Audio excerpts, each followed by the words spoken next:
Gün sanap yettik boyuna yaz. Begen yazsın bilem okudum yaz. Yılı kırşım yalan sen onu bilyen. 2020 bugün senden ayrılacağız. Bugün gözlem kaygılı, yürekte sen duygulu. Biz için yanlanıp dur. Bugün son kışan günü, gülse resmetlerimizi. Unutmuyoruz hiç seni.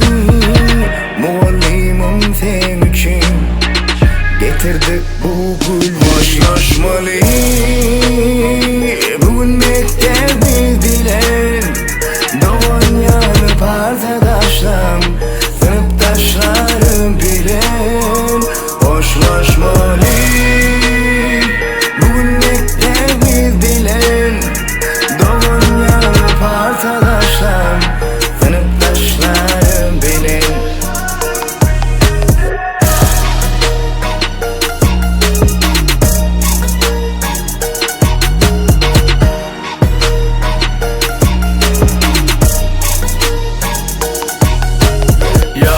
Kiminana, 11 yılına ömsün duranıma.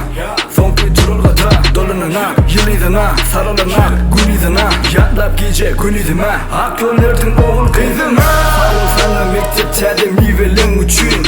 Bağışlı bizi öykü kineler için. Hava ayrılar senden iyice dolanmak için. Muallim olmasağım oğul bizim getirmek için. Hoş kalın sınıftaşım, partadaşım, sırdaşım. Seninle geçti mektebim, ençe tomuzum kışım. Kaytala bu aydımı, mutlalı bir